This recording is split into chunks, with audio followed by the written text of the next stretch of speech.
മനുഷ്യർ ആത്മഹത്യ ചെയ്യുന്നത് എന്തുകൊണ്ടാണ്?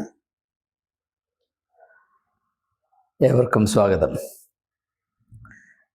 ആത്മഹത്യയെപ്പറ്റി പലവിധ ചിന്തകൾ കഴിഞ്ഞ കാലങ്ങളിൽ ഉരുത്തിരിഞ്ഞ് വന്നിട്ടുണ്ട് എന്ന് ഏവർക്കും അറിവുള്ളതാണ്. ചില ഉദാഹരണങ്ങൾ മാത്രം ഞാൻ സൂചിപ്പിക്കുകയാണ്. അതിൻ്റെ പൂർണ്ണമായ ലിസ്റ്റ് അവതരിപ്പിക്കുവാൻ ശ്രമിക്കുന്നില്ല. ഡോസ്റ്റോവസ്കിയുടെ സുപ്രസിദ്ധ നോവലായ കുറ്റവും ശിക്ഷയും, ക്രൈം ആൻഡ് പനിഷ്മെന്റ് എന്ന നോവലിൽ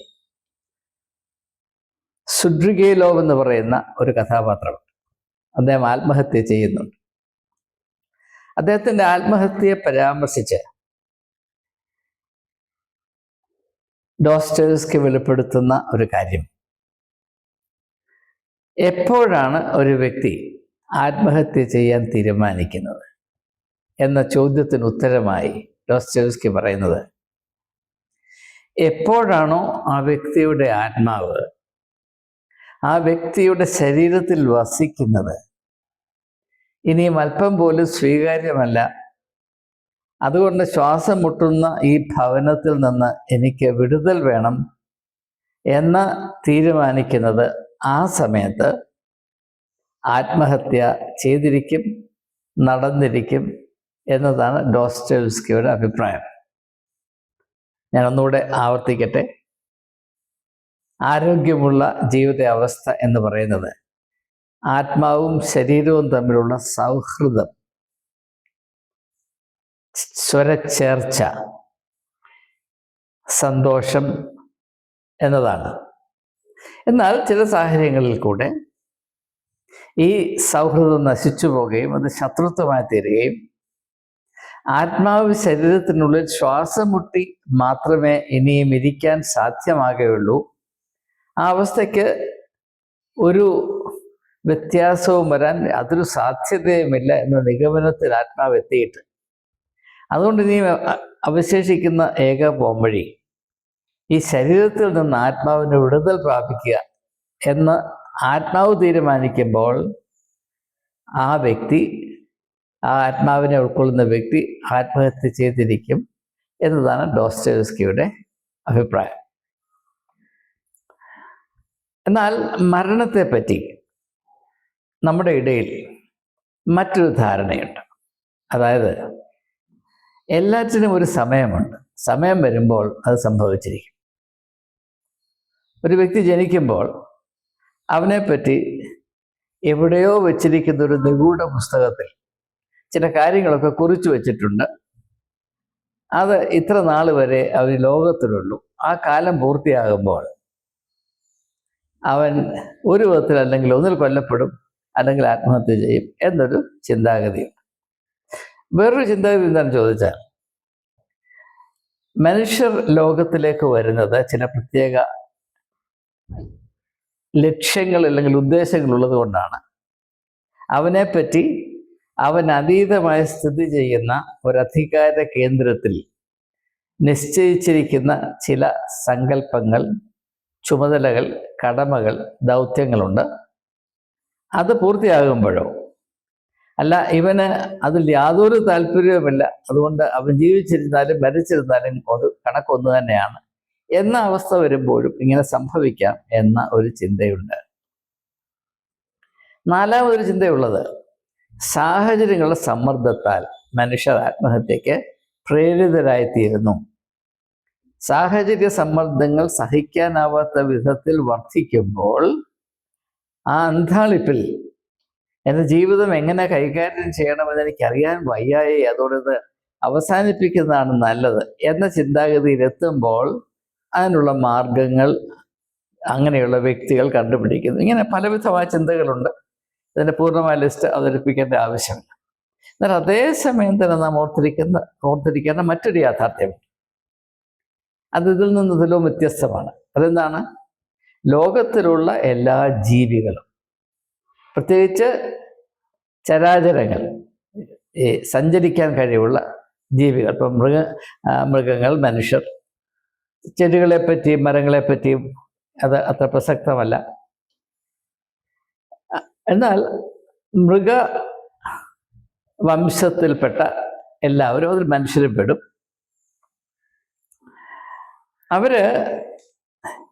അവരായിരിക്കുന്ന സാഹചര്യങ്ങളിൽ സർവശക്തിയും പ്രയോഗിച്ച് എത്ര നാൾ പിടിച്ചു നിൽക്കാമോ അത്രയും പിടിച്ചു നിൽക്കാൻ ശ്രമിക്കും.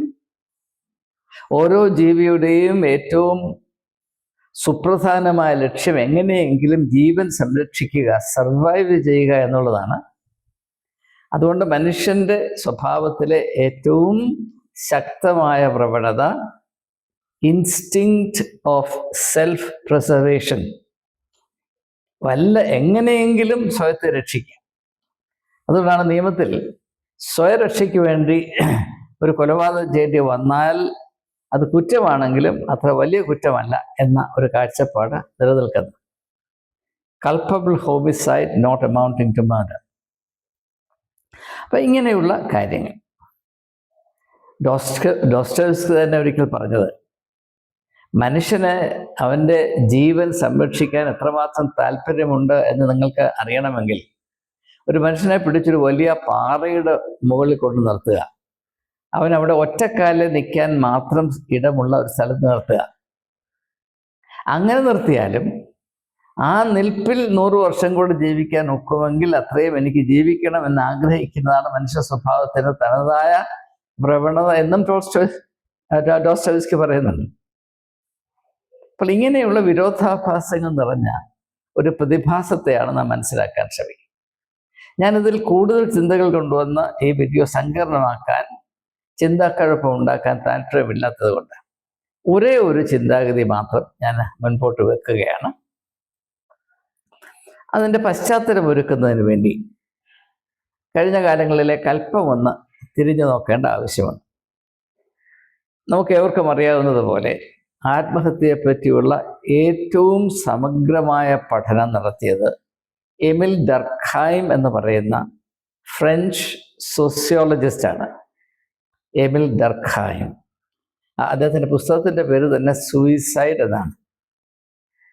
നാളിതുവരെ അതിനേക്കാൾ ബൃഹത്തായ റിസർച്ച് ചെയ്ത് വസ്തുനിഷ്ഠമായി ഈ വിഷയത്തെ കൈകാര്യം ചെയ്യുന്ന മറ്റൊരു പുസ്തകവും ഉണ്ടായിട്ടില്ല, അല്ലെങ്കിൽ എൻ്റെ ശ്രദ്ധയിൽപ്പെട്ടിട്ടില്ല. ഞാൻ ഈ വിഷയം പഠിക്കാൻ ശ്രമിച്ചിട്ടുള്ള വ്യക്തിയാണ്. അതുകൊണ്ട് ഡർഖൈമിൻ്റെ പുസ്തകത്തെ കവച്ചു വയ്ക്കുന്നൊരു പുസ്തകം ഉണ്ടായിട്ടില്ല എന്നതാണ് എൻ്റെ അടിയുറച്ച വിശ്വാസം. അതൊരു വലിയ പുസ്തകമാണ്, അതിനകത്ത് പല ആശയങ്ങളുണ്ട്. പക്ഷെ അതിന് പ്രധാനപ്പെട്ട ഒരേ ഒരു ആശയം മാത്രമാണ് ഈ വീഡിയോയിൽ കൂടെ നിങ്ങളുമായി ഞാൻ പങ്കിടുവാൻ ഇപ്പോൾ തുനിയുന്നത്. അദ്ദേഹം പറയുന്നത്, യൂറോപ്പിൽ ആത്മഹത്യയുടെ നിരക്ക് ഞെട്ടിപ്പിക്കുമാറ് വളരുവാൻ ഇടയാക്കിയ സാഹചര്യം എന്താണ്? അദ്ദേഹത്തിൻ്റെ അഭിപ്രായത്തിൽ യൂറോപ്പിൽ സാമ്പത്തികമായ വളർച്ച വളരെയധികം ഉണ്ടായി. അതിനോട് ചേർന്ന് നിൽക്കുന്ന ഭൗതികവാദം മനുഷ്യരുടെ ജീവിതത്തിൽ വേരോട്ടം നടത്തി. അങ്ങനെ സുഖലോലുപമായ ഒരു ജീവിതം നയിക്കുന്നതാണ് ഏറ്റവും അഭികാമ്യമായ അവസ്ഥ എന്ന് മനുഷ്യൻ ധരിച്ചു. തൽഫലമായി, നീ പ്രത്യേകം ശ്രദ്ധിക്കണം, തൽഫലമായി അവൻ വളരെ സമ്പന്നനും ജീവിത സാഹചര്യങ്ങൾ മെച്ചപ്പെട്ട അവസ്ഥയിൽ ജീവിക്കുവാൻ അവകാശമുള്ളവനുമാണ് എന്ന ആ അനുഗ്രഹം പ്രാപിച്ചിരിക്കെ തന്നെ അവൻ ആന്തരികമായി വളരെ ബലഹീനനായിപ്പോയി. അതുകൊണ്ട് ജീവിതത്തിലെ സമ്മർദ്ദങ്ങളെ സഹിക്കുവാനോ കൈകാര്യം ചെയ്യുവാനുള്ള കഴിവ് അവന് വളരെയധികം നഷ്ടപ്പെട്ടു പോയി. ഇതാണ് ആത്മഹത്യയുടെ പ്രധാനപ്പെട്ട കാരണമെന്ന് അദ്ദേഹം പറയുന്നു. ഇതിൽ സത്യമുണ്ട് എന്ന് വിശ്വസിക്കുന്ന ഒരു വ്യക്തിയാണ് ഞാൻ. കാരണം മനുഷ്യ സ്വഭാവത്തിൻ്റെ ഹ്യൂമൻ നേച്ചർ പ്രത്യേകതകളെ പഠിച്ചിട്ടുള്ളവർക്ക്, അറിയാൻ ശ്രമിച്ചിട്ടുള്ളവർക്ക്, മനുഷ്യ സ്വഭാവ രൂപീകരണത്തിൻ്റെ ഘടകങ്ങളെ മനസ്സിലാക്കാൻ ശ്രമിച്ചിട്ടുള്ളവർക്ക്, ഒരു വ്യക്തിയുടെ വളർച്ചയിൽ പങ്കെടുക്കുന്ന ഘടകങ്ങളെ മനസ്സിലാക്കാൻ ശ്രമിച്ചിട്ടുള്ളവർക്ക് ഒരു കാര്യം വളരെ കൃത്യമായി മനസ്സിലാക്കാൻ സാധിക്കും. അതായത് ഓരോ വ്യക്തിയുടെയും ജീവിതത്തിൽ രണ്ട് ഘടകങ്ങൾ, രണ്ട് ഡയമെൻഷൻസ് ഉണ്ട്. ഒന്ന് ബാഹ്യമായ ഘടകങ്ങളുടെ ആകെത്തുകയായ അവസ്ഥ, everything that is external to him. അതിനകത്ത് സമ്പത്ത് വരാം, സാഹചര്യങ്ങൾ വരാം, ചെയ്യുന്ന ജോലി, ഉള്ള സാമൂഹികമായ സ്റ്റാറ്റസ്, അങ്ങനെ പല ഘടകങ്ങൾ. എന്നാൽ അതുപോലെ തന്നെ ഒരുപക്ഷെ അതിനേക്കാൾ നിർണായകമാണ് അവൻ്റെ ഉള്ളിലെ അവസ്ഥ, ഹിസ് ഇന്റേണൽ സ്റ്റേറ്റ്. അപ്പോൾ എമിൽ ഡർഖൈം പറയുന്നത് ഭൗതിക ഉപഭോക്തൃ സംസ്കാരത്തിൽ മനുഷ്യൻ എന്താ പറയുക, സ്വയം മറന്ന് ജീവിക്കുമ്പോൾ, അർമാദിച്ച് ജീവിക്കുമ്പോൾ അവൻ നമ്മെ മറന്നു പോകുന്ന ഒരു യാഥാർത്ഥ്യം, അവൻ്റെ ഉള്ളിലെ മനുഷ്യനെ, ദ ഇന്നർ മാൻ, കൂടുതൽ ശക്തീകരിക്കേണ്ട ആവശ്യമുണ്ട്. ജീവിത സമ്മർദ്ദങ്ങളെ അഭിമുഖീകരിക്കേണ്ടി വരുമ്പോൾ അവനെ സഹായിക്കുന്നത് അവൻ്റെ ഭൗതികമായ സമ്പത്തോ അവൻ്റെ സ്വാധീനത്തിൻ്റെ വലയങ്ങളോ അവൻ്റെ കുടുംബ മഹിമയോ അവനിരിക്കുന്ന കസേരയുടെ വലിപ്പമോ ഒന്നുമല്ല. ഇത് തികച്ചും അപ്രസക്തമായി തീരും, യാതൊരു വിലയില്ലാത്തതായി തീരും. ജീവിത പ്രതിസന്ധിയുടെയും സമ്മർദ്ദങ്ങളുടെയും മധ്യത്തിൽ അവന് തുണയായിരിക്കുന്നത് 100% അവൻ്റെ ഉള്ളിലെ അവസ്ഥയാണ്. അതുകൊണ്ട് ഉള്ളിലെ അവസ്ഥയ്ക്ക് സമ്പാദ്യവും ശക്തിയും കൂടുതൽ വരത്തക്കവണ്ണം സ്വന്തം വ്യക്തിത്വത്തെ വളർത്തുവാൻ ഏവരും കൂട്ടാക്കണം എന്ന ഒരു ദൂതാണ് ആ പുസ്തകത്തിൽ ആദ്യം മുതൽ അവസാനം വരെ എനിക്ക് കേൾക്കാൻ കഴിഞ്ഞത്. ഇതേ വിധത്തിലല്ല ഡർഖൈം എഴുതുന്നതെങ്കിലും അതിൽ നിന്ന് ഞാൻ അങ്ങനെയാണ് മനസ്സിലാക്കുന്നത്. ഇത് നാം സനാതനമായ പണ്ടേ കേട്ട ആശയങ്ങൾ കൂടെയാണ്. ഇപ്പോൾ ഹിന്ദു ഫിലോസഫിയിൽ വരുമ്പോൾ ക്ഷമ എന്ന മൂല്യത്തിന് വലിയ പ്രാധാന്യം കൽപ്പിക്കുന്നു. ക്ഷമ എന്ന് പറഞ്ഞാൽ പേഷ്യൻസ് മാത്രമല്ല, ഇംഗ്ലീഷിലെ പേഷ്യൻസിനേക്കാൾ കുറച്ചുകൂടെ വലിയ വിശാലമായ ഒരു സങ്കല്പമാണ് ക്ഷമ എന്നുള്ളത്. എന്താണ് ഈ ക്ഷമ എന്ന് പറഞ്ഞാൽ? ആന്തരികമായ ശക്തിയുടെ നാമമാണ്, പേരാണ് ക്ഷമ എന്നുള്ളത്. ഈ ക്ഷമ നാം എടുക്കേണ്ട ഒരു ആന്തരികമായ ശക്തിയാണ്. ഇത് മനസ്സിലാക്കുന്നതിന് വേണ്ടി ഞാൻ ഒരു പാശ്ചാത്യ ദാർശനികന്റെ ഒരാശയം നിങ്ങളുമായി പങ്കിടട്ടെ. അനിവാര്യമായതുകൊണ്ട് മാത്രം, ആരെയും ഭാരപ്പെടുത്തുവാൻ താല്പര്യമില്ല. Immanuel Kant ideas for universal history with a cosmopolitan intent എന്ന് പറയുന്ന പുസ്തകത്തിൽ പറയുന്നൊരാശയം, നാം ജനിച്ച് വീഴുമ്പോൾ പ്രകൃതി നമുക്ക് നൽകുന്ന ചില കഴിവുകളും ശക്തികളും അറിവുകളുമൊക്കെ. അതെന്താണ്? നമ്മുടെ ഭൗതികമായ ശാരീരികമായ ജീവനെ നിലനിർത്താൻ ആവശ്യമായ കഴിവുകൾ പ്രകൃതി നമുക്ക് നൽകിയിട്ടാണ് നമ്മുടെ ജനനം സംഭവിക്കുന്നത്. എന്നാൽ അദ്ദേഹം പറയുന്നത് to preserve the mechanical existence of the animal being. ഇങ്ങനെയാണ് ഇതേ വാക്കാണ് പുസ്തകത്തിൽ ഉപയോഗിച്ചിട്ടുള്ളത്. എന്നാൽ അതിനപ്പുറത്ത് മനുഷ്യന് ആവശ്യമുണ്ട്. ഇപ്പം സംഘർഷങ്ങളെ അഭിമുഖീകരിക്കുക, പ്രയാസങ്ങളെയും പ്രതികൂലങ്ങളെയും മനസ്സിലാക്കി അവയെ അതിജീവിക്കാൻ എപ്രകാരമാണ് പ്രവർത്തിക്കേണ്ടത് എന്ന് മനസ്സിലാക്കുക. അങ്ങനെയുള്ള കാര്യങ്ങൾ പ്രകൃതി നമുക്ക് നൽകുന്നതല്ല, അത് ഓരോ വ്യക്തിയും അവൻ്റെ വളർച്ചയുടെ ഭാഗമായി ആർജിക്കേണ്ടതാണ്, നേടേണ്ടതാണ്. ഇത് വളരെ അർത്ഥവത്തായ ഒരാശയമായി എനിക്ക് എപ്പോഴും തോന്നിയിട്ടുണ്ട്, ഇപ്പോൾ കൂടുതലായും തോന്നുന്നുമുണ്ട്. അതുകൊണ്ട് നമുക്ക് ഇപ്രകാരമുള്ള കഴിവുകൾ മനഃപൂർവ്വമായി വളർത്തിയെടുക്കുവാനുള്ള ഒരു ശ്രദ്ധ, ഒരു താല്പര്യം, ഒരു പ്രയോറിറ്റി ഉണ്ടാകണം. അത് ഈ കാലത്ത് തീരെയില്ല. ഇനിയും എനിക്കിതിൽ കൂടെ അവതരിപ്പിക്കണമെന്ന് ഉദ്ദേശിക്കുന്ന ഏറ്റവും പ്രധാനപ്പെട്ട ആശയത്തിലേക്കാണ്. അതിനുവേണ്ടിയാണ് പശ്ചാത്തലം ഒരുക്കിയാൽ മാത്രമേ അത് മനസ്സിലാകുകയുള്ളൂ. അതുകൊണ്ടാണ് ഞാൻ ആത്മഹത്യയെപ്പറ്റി ചിന്തിക്കുമ്പോൾ എൻ്റെ മനസ്സിൽ പൊന്തി വരുന്ന ഏറ്റവും പ്രധാനപ്പെട്ട ഘടകമാണ് പേരൻറ്റിങ് എന്നുള്ളത്. പേരൻറ്റിങ്. അതുകൊണ്ട് മാതാപിതാക്കന്മാർ അങ്ങനെ ആത്മഹത്യ ചെയ്യുന്ന കുഞ്ഞുങ്ങളെ ആത്മഹത്യക്ക് വേണ്ടി ഒരുക്കുന്നു എന്നല്ല ഞാൻ പറയുന്നത്. ഞാൻ പറയുന്നതിൻ്റെ അർത്ഥം ഇപ്രകാരമാണ്: ഒരു കുഞ്ഞിൻ്റെ വളർച്ചയിൽ ഏറ്റവും നിർണായകമായ ഭാഗം മനഃശാസ്ത്രജ്ഞന്മാർ ഒന്നുപോലെ പറയുന്നത് അവൻ്റെ ജീവിതത്തിലെ ആദ്യത്തെ 5 വർഷങ്ങളാണ്. The first 5 years in the development of a child. ഇത് നിങ്ങൾക്ക് കുറച്ചുകൂടെ വ്യക്തമായി മനസ്സിലാക്കണമെങ്കിൽ ഓൾഫ്രെഡ് ആഡ്ലർ, ADLER, അദ്ദേഹത്തിൻ്റെ അണ്ടർസ്റ്റാൻഡിങ് ഹ്യൂമൻ നേച്ചർ എന്നൊരു പുസ്തകമുണ്ട്. അത് നെറ്റിൽ നിന്ന് ഫ്രീ ആയിട്ട് നമുക്ക് എടുത്ത് വായിക്കാം. ഞാൻ അങ്ങനെയാണ് അത് വായിച്ചത്. അതിലെ ആശയമാണ് ഞാനിപ്പോൾ നിങ്ങളുമായി പങ്കിടുന്നത്. അപ്പം ഈ 5 വർഷത്തെ പരിശീലനം നടക്കുന്നത് സ്കൂളുകളിലോ കലാലയങ്ങളിലോ ഒന്നുമല്ല, വീട്ടിൽ തന്നെയാണ്. അതുകൊണ്ട് കുഞ്ഞുങ്ങളെ വളർത്തുന്ന രീതിയിൽ മാതാപിതാക്കന്മാർ നടപ്പാക്കേണ്ട ചില മുൻഗണനകൾ, ചില ഊന്നലുകൾ എന്തെന്ന് മാതാപിതാക്കന്മാർക്ക് പറഞ്ഞു കൊടുക്കാൻ നമ്മുടെ സമൂഹത്തിൽ, ലോകത്തെങ്ങും തന്നെ ഒരു സംവിധാനവുമില്ല. യഥാർത്ഥത്തിൽ ഏറ്റവും ക്ലേശമേറിയതും ഏറ്റവും ദീർഘകാലം ഫലം നൽകുന്നതും ആയ ചുമതല പേരൻറ്റിങ് അല്ലെങ്കിൽ മാതാപിതാക്കന്മാരായി നിർവഹിക്കുന്ന ശുശ്രൂഷ അതാണ്. പക്ഷേ അതിന് മാത്രം യാതൊരു ട്രെയിനിങ്ങുമില്ല. അതെപ്രകാരമാണ് അർത്ഥവത്തായി ആരോഗ്യത്തോടുകൂടെ നടത്തേണ്ടതെന്നതിനെപ്പറ്റി ബാലപാഠം പോലും ആരെയും പറഞ്ഞ് മനസ്സിലാക്കുന്നില്ല. പ്രത്യേകിച്ച് അണുകുടുംബങ്ങൾ, ന്യൂക്ലിയർ ഫാമിലീസ് യാഥാർത്ഥ്യമായതോടുകൂടെ പണ്ടൊക്കെ പരമ്പരാഗതമായി കൈമാറി വന്ന അറിവുകൾ പോലും ഇന്നില്ലാതെയായി തീർന്നു. അതുകൊണ്ട് മാതാപിതാക്കന്മാർ യഥാർത്ഥത്തിൽ അന്ധകാരത്തിൽ തപ്പിത്തടയുകയാണ്.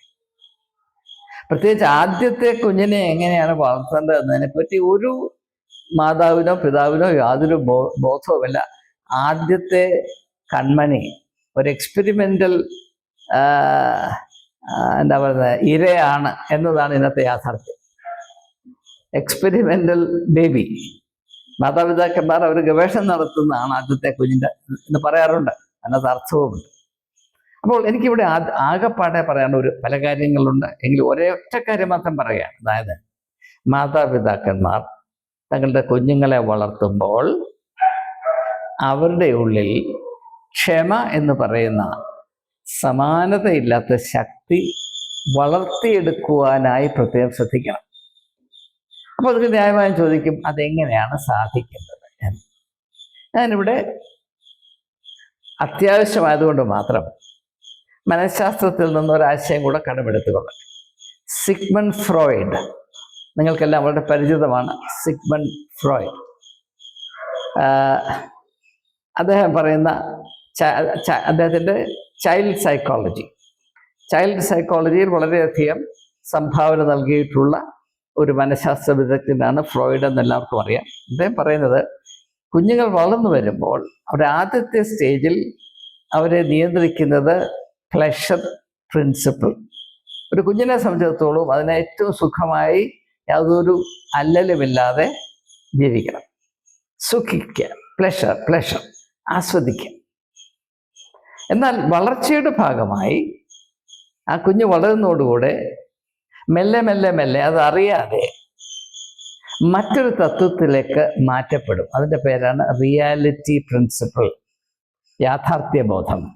ആദ്യം സുഖബോധം, അത് കുഞ്ഞുങ്ങൾക്ക് നന്നേ ഉണ്ട്, അത് പ്രകൃതി നൽകുന്നതാണ്, അത് വളർത്തിയെടുക്കേണ്ട ആവശ്യമൊന്നുമില്ല. അതിൽ നിന്ന് മുൻപോട്ട് പോകുമ്പോൾ ആ വളരുന്ന കുഞ്ഞ് എത്തിച്ചേരുന്ന അവസ്ഥ എന്താണ്? Reality principle. അപ്പോൾ ഫ്രോയിഡ് പറയുന്നത് ഈ പ്ലഷർ പ്രിൻസിപ്പിളിൽ നിന്ന് റിയാലിറ്റി പ്രിൻസിപ്പിളിലേക്ക് മാറ്റം വരേണ്ട അവസ്ഥ ഒരു കുഞ്ഞിനെ സംബന്ധിച്ചിടത്തോളം വളരെ ട്രോമാറ്റിക്, വളരെയധികം വേദനാജനകമാണ്. It's not easy. എന്നാൽ വാസ്തവത്തിൽ സംഭവിക്കുന്നത് എന്താണ്? ഒരു കുഞ്ഞു വളരണമെങ്കിൽ ഈ മാറ്റം വന്നേ മതിയാകുകയുള്ളൂ. പക്ഷെ നമ്മുടെ പേരൻറ്റിങ്ങിൽ കൂടെ നാം നടത്തുന്ന അഭ്യാസം എന്താണ്? കഴിയുന്നത്രയും ഈ പ്ലഷർ പ്രിൻസിപ്പിളിൽ മാത്രം നമ്മുടെ കുഞ്ഞുങ്ങളെ നിർത്തുക. കാരണം നമ്മളൊക്കെ വളർന്നപ്പോൾ പ്രയാസത്തിൽ കൂടെയാണ് വളർന്നത്. പട്ടിണി ഉണ്ടായിരുന്നു, പരിമിതി ഉണ്ടായിരുന്നു. എൻ്റെ മക്കളതൊന്നും അനുഭവിക്കരുത്. ഞാൻ കടന്നു വന്ന, ചവിട്ടി വന്ന ഈ മുള്ളു നിറഞ്ഞ വഴിയിൽ കൂടെ എൻ്റെ മക്കൾ സഞ്ചരിക്കരുത്. അതുകൊണ്ട് ഞങ്ങൾ അവരുടെ കാൽപാദം പോലും പൊതിഞ്ഞു കെട്ടി വെക്കും എന്ന വിധത്തിൽ കുഞ്ഞുങ്ങളെ സംരക്ഷിച്ച് അവർ വളർന്നു വരുന്ന രീതിയിൽ, അവരുടെ അനുഭവങ്ങളിൽ യാഥാർത്ഥ്യബോധം വളർന്നു വരുവാൻ യാതൊരു ഇടം കൊടുക്കാത്ത വിധത്തിൽ തങ്ങൾ ചെയ്യുന്നതിലെ വലിയ അപകടം തിരിച്ചറിയാൻ വയ്യാത്ത പാവപ്പെട്ട അപ്പനും അമ്മയും നല്ല ഉദ്ദേശത്തോടു കൂടെ മക്കളെ ഇങ്ങനെ പൊതിഞ്ഞു കെട്ടി വളർത്തുമ്പോൾ അവർക്ക് ഒന്നിനെയും സഹിക്കാനുള്ള ഒരു പ്രാപ്തിയില്ലാതെ വരും. നാം അല്പം ഒന്ന് തിരിഞ്ഞു നോക്കുമ്പോൾ, എനിക്കറിയാം എൻ്റെ ചെറുപ്പത്തിലൊക്കെ ബസ് കയറിയാണ് യാത്ര ചെയ്യുന്നത്. പലപ്പോഴും ബസ് കയറാൻ നടന്നു പോകണം. കാരണം അങ്ങനെ ബസ് കയറാനുള്ള പൈസ ഒന്നും അല്ലാണ്ട് പോക്കറ്റില്ലായിരുന്നു, എനിക്കില്ലായിരുന്നു. എന്നാൽ ചില ദൂരമൊക്കെ പോകേണ്ടി വരുമ്പോൾ ബസ്സിൽ പോകേണ്ടി വരും. അങ്ങനെ ബസ് കയറാനായപ്പോൾ നിൽക്കുമ്പോൾ 10:30 ബസ് പിടിക്കാനായിട്ടെന്നൊക്കെ നേരത്തെ 10 മണിക്കേ പോകും. ബസ് എന്നും ലേറ്റായിട്ട് മാത്രമേ വരത്തുള്ളൂ എന്ന് അറിഞ്ഞിട്ടും നേരത്തെ പോകും. അത് നമ്മുടെ സ്വഭാവമായിരുന്നു. ആ 10:30 വരേണ്ട ബസ് ചിലപ്പോൾ 11 മണിക്കായിരിക്കും, 11:15 ചിലപ്പോൾ 12-നായിരിക്കും വരും. ആരും ഒരു പരിഭവം പറയാറില്ല. അത് അംഗീകരിച്ചിരുന്നു. എന്നാൽ ഇന്ന് 10:30 വരേണ്ട ബസ് 10:35 വരെ വന്നില്ല എങ്കിൽ നമുക്ക് ആ പാടെ വലിയ വെപ്രാളവും, ഇങ്ങനൊരു നശിച്ച രാജ്യത്ത് ജീവിക്കേണ്ടി വന്നല്ലോ നമുക്ക് തോന്നുകയും ചെയ്യും. കാരണം എന്താണ്? ക്ലേശം എന്തെന്നറിയാതെ നാം വളർന്നത് കൊണ്ട്, അല്ലെങ്കിൽ നമ്മുടെ കുഞ്ഞുങ്ങൾ വളരുന്നത് കൊണ്ട്, ഇന്നത്തെ തലമുറ വളരുന്നത് കൊണ്ട് അവർക്ക് ഒന്നിനെ പറ്റി സഹിഷ്ണുതയില്ല. നാം പലപ്പോഴും പറയാറുണ്ട്, അയ്യോ കൊച്ചു കൊച്ചു കാര്യങ്ങൾ കൊണ്ടാണല്ലോ ആ കുഞ്ഞു പോയി ജീവൻ ഒടുക്കിയത്. കേരളത്തിൽ 2021 മുതൽ ഇന്ന് വരെ ഏതാണ്ട് 40-ൽ പരം കുഞ്ഞുങ്ങൾ, അതായത് 14 വയസ്സിന് താഴെയുള്ള കുട്ടികൾ, അവർക്ക് യഥേഷ്ടം ഇൻ്റർനെറ്റും സോഷ്യൽ മീഡിയയും ഉപയോഗിക്കുവാൻ അവരുടെ ഭവനങ്ങളിൽ അനുവാദം കിട്ടിയില്ല എന്നതുകൊണ്ട് മാത്രം ആത്മഹത്യ ചെയ്തു. കുഞ്ഞുങ്ങൾ ആത്മഹത്യ ചെയ്തു. കഴിഞ്ഞ 1 വർഷം കേരളത്തിലെ ആകെ ആത്മഹത്യയുടെ നമ്പർ പറയുന്നത് ഏതാണ്ട് 11,000-ത്തിനടുത്താണ്. 10,775 ആണ്. അത്രയും പേരോട് ആത്മഹത്യ ചെയ്യുന്നുണ്ട്. മനസ്സിലാക്കണം. എന്തുകൊണ്ടാണ്? വലിയ വലിയ പ്രശ്നങ്ങളൊന്നും ഉണ്ടായിട്ടൊന്നുമല്ല. ഞാൻ വടക്കേ ഇന്ത്യയിൽ ഗ്രാമപ്രദേശങ്ങളിലൊക്കെ ഒത്തിരി സഞ്ചരിക്കുകയും ആളുകളുമായിട്ട് അവിടെയൊക്കെ ചെയ്തിട്ടുണ്ട്. അവരുടെയൊക്കെ അവസ്ഥ കണ്ടാൽ അവരെങ്ങനെയാണ് ഒരു ദിവസം കഴിച്ചു കൂട്ടുന്നതെന്ന് നാം അത്ഭുതപ്പെട്ടു. അവരാരും ആത്മഹത്യ ചെയ്യാറില്ല. ഗ്രാമങ്ങളിൽ അങ്ങനെ ആരും ആത്മഹത്യ ചെയ്യാറില്ല. ആരാണ് ആത്മഹത്യ ചെയ്യുന്നത്? ഇങ്ങനെ പൊതിഞ്ഞു കെട്ടി വളർത്തപ്പെട്ട ജീവിത യാഥാർത്ഥ്യങ്ങളോട് ബന്ധമില്ലാതെ പ്രയാസങ്ങളെയും പ്രതിസന്ധികളെയും അഭിമുഖീകരിക്കാൻ ആന്തരികമായ ശക്തി പ്രാപിക്കാൻ ഒരു വിധത്തിലും ഇടവരാതെ വളർത്തപ്പെട്ട ആളുകളാണ് തങ്ങൾ പരിചയപ്പെട്ട അവസ്ഥയിൽ നിന്ന് അല്പം ഒരു വ്യത്യാസം വരുമ്പോൾ ഇനിയും ജീവിച്ചിരുന്നിട്ട് കാര്യമില്ല എന്ന ഒരു മനസ്ഥിതി പ്രാപിച്ച് ഇപ്രകാരം അമാന്തം ചെയ്തു. ഇനി വേറൊരു കാര്യം കൂടി ഇതിനോടനുബന്ധമായി പറഞ്ഞ് ഞാൻ ചിന്ത അവസാനിപ്പിക്കാൻ പോവുകയാണ്. നാം നമ്മുടെ മാനസികമായ സമനില, മെൻ്റൽ ഈക്വിലിബ്രിയം സംരക്ഷിക്കാൻ ശ്രമിക്കുമ്പോൾ നമ്മെ സഹായിക്കുന്ന വിലയേറിയൊരു ഘടകമാണ്. അതെന്താണ്? മറ്റുള്ളവരെ പറ്റി കരുതുക എന്നുള്ളത്. ചെയ്യരുതാത്ത കാര്യങ്ങൾ ചെയ്യാനായി നാം പരീക്ഷിക്കപ്പെടുമ്പോൾ ആത്മഹത്യ ചെയ്യരുതാത്ത കാര്യങ്ങളുടെ ലിസ്റ്റിൽ ഏതാണ്ട് ഏറ്റവും മുകളിൽ എഴുതി വെക്കേണ്ടതാണ് എന്ന് നമുക്കറിയാം. അങ്ങനെയുള്ള ഒരു പരീക്ഷ നാം അനുഭവിക്കുമ്പോൾ ആ വഴിയിലേക്ക് പോകാതെ നമ്മെ പുറകോട്ട് പിടിച്ചു വലിക്കുന്ന ഘടകങ്ങളിൽ വളരെ പ്രാധാന്യം അർഹിക്കുന്നതാണ് മറ്റുള്ളവരെ പറ്റിയുള്ള കരുതൽ. അത് നമുക്കറിയാം, നമ്മുടെ സമൂഹത്തിൽ ആത്മഹത്യയെപ്പറ്റി സാമൂഹ്യമായ വലിയ വെറുപ്പുണ്ട്. Social disapproval. അതിൻ്റെ കുടുംബത്തിൽ ഒരു ആത്മഹത്യ നടന്നിട്ടുണ്ടെന്ന് പറഞ്ഞാൽ ഇന്നും ആ കുടുംബത്തെപ്പറ്റി ചരിത്രം അവസാനിക്കുന്നത് വരെ ഒരു മനസ്സിലൊരു വെറുപ്പ് തോന്നാം. അപ്പോൾ ഈ ആത്മഹത്യ ചെയ്യാൻ പോകുന്ന യുവതി, യുവാവ്, കുഞ്ഞ് അവൻ്റെ അപ്പനെ പറ്റിയോ അമ്മയെ പറ്റിയോ സഹോദരങ്ങളെ പറ്റിയോ ചാർച്ചക്കാരെ പറ്റിയോ അല്പം കരുതലുണ്ടെങ്കിൽ ആ അമാന്തം കാണിക്കത്തില്ല. അപ്പോൾ ഇത് നാം കുഞ്ഞുങ്ങളെ വളർത്തുന്ന രീതിയിൽ സ്വാർത്ഥതയോടുകൂടെ മാത്രം ഒരുവൻ അവന് വേണ്ടി മാത്രം ചിന്തിക്കുക, മറ്റാരെപ്പറ്റി ചിന്തിക്കേണ്ട കാര്യമില്ല. നമുക്കറിയാം നമ്മുടെ മാതാപിതാക്കന്മാർ, ഇപ്പോഴത്തെ മാതാപിതാക്കന്മാർ അവരുടെ കുഞ്ഞുങ്ങളുടെ മുൻപിൽ ഒരു വേലക്കാരെ പോലെയാണ്. കുഞ്ഞുങ്ങൾ യജമാനന്മാരും അപ്പനും അമ്മയും വേലക്കാരുമാണ്. അതുകൊണ്ട് അങ്ങനെ വളർത്തപ്പെടുന്ന കുഞ്ഞുങ്ങൾക്ക് മറ്റുള്ളവരെ പറ്റി ചിന്തിക്കാൻ യാതൊരു കടമയും ഉണ്ടാകുകയില്ല. അതിൻ്റെ ആവശ്യമുണ്ടെന്ന് പോലും അവർക്കറിയില്ല. അതേസമയം തന്നെ മാതാപിതാക്കന്മാർ തങ്ങളുടെ മക്കൾക്ക് നൽകാവുന്ന ഏറ്റവും വലിയ സമ്മാനം, ഏറ്റവും നല്ല ബുദ്ധി എന്താണെന്ന് ചോദിച്ചാൽ മറ്റുള്ളവർക്ക് വേണ്ടി ചിന്തിക്കുവാനും കരുതുവാനും അവരെ ബോധവൽക്കരിക്കുക, പരിശീലിപ്പിക്കുക. അത് വളരെ വളരെ ആവശ്യമാണ്. ഒരു കുടുംബത്തിൽ അപ്പനും അമ്മയും മക്കളും വസിക്കുമ്പോൾ എന്തുകൊണ്ടാണ് ആ വീട്ടിൽ അപ്പനും അമ്മയ്ക്കും മാത്രം ചുമതലയും 10 വയസ്സ് 12 വയസ്സ് 16 വയസ്സ് 20 വയസ്സുള്ള മകനോ മകൾക്കോ യാതൊരു ചുമതലയുമില്ല. അവരവിടെ വരുന്നു, ഈ നോൺ പേയിങ് ഗസ്റ്റ് ആയിട്ട് താമസിക്കുന്നു, തോന്നിയപ്പോൾ ഇറങ്ങിപ്പോകുന്നു. അപ്പനും അമ്മയ്ക്കും അവരുടെ മേൽ യാതൊരു നിയന്ത്രണവുമില്ല. എന്തെങ്കിലും ഗുണദോഷിച്ചാൽ ഞങ്ങളുടെ ജീവിതത്തിൽ കൈ കടത്തണ്ട, ഞങ്ങൾ നോക്കിക്കോളാം എന്ന് പറയുകയും ചെയ്യും.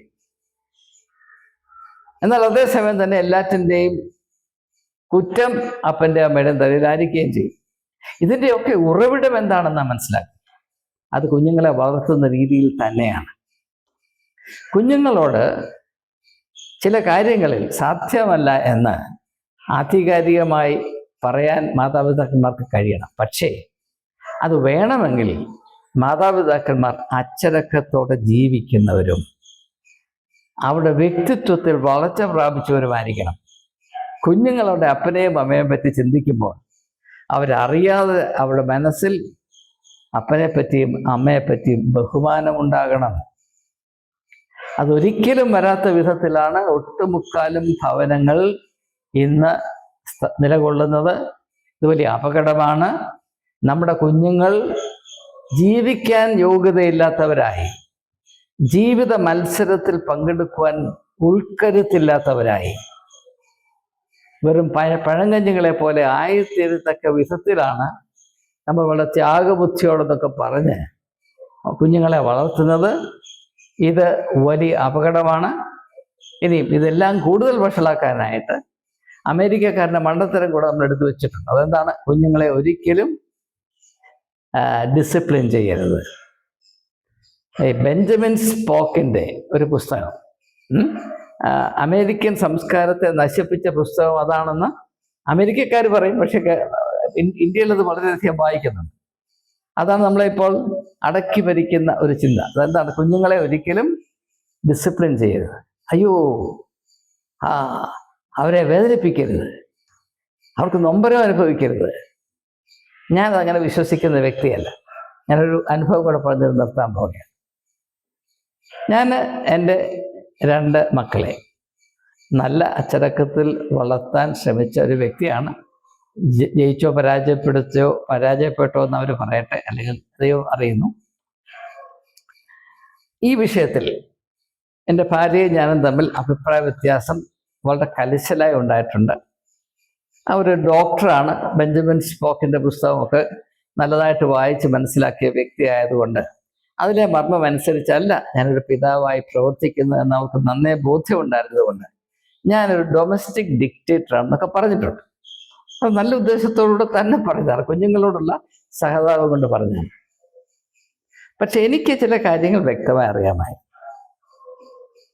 അതുകൊണ്ട് ഞാൻ അറിഞ്ഞ കാര്യങ്ങൾ മായം ചേർക്കാതെ നടപ്പിലാക്കി.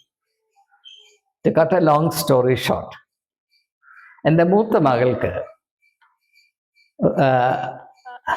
ഒരു 26-27 വയസ്സുള്ളപ്പോൾ ഒരിക്കൽ എന്നെ ഫോണിൽ വിളിച്ചിട്ട് പറഞ്ഞു, "dad, I want to thank you for being strict with me. I am who I am because of the discipline you imparted to my life. ഇങ്ങനെ പറയും. ഇതൊരു സത്യമാണ്. അച്ചടക്കത്തിൽ കുഞ്ഞുങ്ങൾ വളർന്നു വന്നതുകൊണ്ട് അവർക്ക് ഗുണം മാത്രമേ ഉണ്ടാകുകയുള്ളൂ, യാതൊരു ദോഷവും ഉണ്ടാകുകയില്ല.